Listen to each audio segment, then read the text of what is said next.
সামনে হলে ঈদ, এখন আমরা তো এমনি চলতে পারতেছি না, বৃষ্টির কারণে এমনি দোকান করতে পারি না। এখন ঈদের আছে আর 2-3 দিন, যাই দোকানদারি করবো টুকটাক চলার লাগে, তাও এখন করতে পারতেছি না।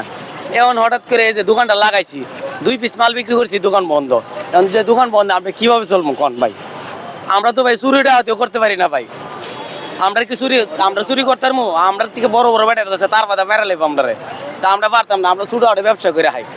এখন দিছে অভিযান, পুলিশের উপরে আমরা কোনো কথা নাই ভাই, বা আমার কোনো অভিযোগও নাই। কিন্তু যাই হোক, আমরা একটু সময় দিলেও আমরা করতে পারতাম ভাই। আমরা ভাই সংসার আছে, আমরা এখানে বাসা ভাড়া দিয়ে না হাওয়ান লাগে। একবেলা ভাত খেলতে গেলে সর্বনিম্ন 80 টাকা খরচ হয় ভাই। এখন কি করবো কন? প্রতিদিনে গাড়ি ভাড়ার টেয়ে উড়াই তারি না। এখন দিছে আবার দোকান বন্ধ করে, এখন কি করবো কন? আমরা একটা মার্কেট করে দেখ, আমরা চলি, তারা এরকম সমস্যা না, রাস্তাঘাট জাম হয় না। এনে এত হাজার হাজার মানুষ কই দেবো এটি কন? একটা ব্যবস্থা করে দিল তো আমরা এই জায়গায় করতে পারি, যে এই জায়গায় একটা নির্দিষ্ট একটা স্থান করে দিছে, আমরা এখানে থাকতে পারি। মানে এইটাও করতেছে না। প্রতিদিনই মনে করেন হামলা আছে, শুক্রবারের দিনও হামলা দেয়। শুক্রবার দিন তো সব অফিস আদালত সব কিছু বন্ধ, ওই দিনও হামলা দিতেছে। এখন কি করবো কোন? যারা উর্পের লেভেলে বয়সে আছে, তারা যদি এটা না দেখে, আমরা কি কোনো কিছু করতে পারবো ভাই? আমরা কথায় ওই পুঞ্জিতে যায় পৌঁছবে না ভাই। আমরা হাজার চিল্লে কাইন্দাগুলো এটা ওই জায়গায় যাইবো না। সরকারের যে কোনো একটা পদক্ষেপ নেক, যাতে আমরা সুস্থভাবে ব্যবসা বাণিজ্য করতে পারি, চলতে পারি, সুন্দরভাবে জীবনযাপন করতে পারি, যাতে মানুষের কোনো কষ্ট না হয়। এই যে গাড়ি ঘোড়া যে আমরা এই যে রাস্তাঘাটে দোকান করতেছি, এতে গাড়ির সমস্যা হইতেছে, কিন্তু আমরা কর্মটা কি? কর্ম কি? কারখানা চালাইছি, কারখানা এখন বন্ধ ভাই।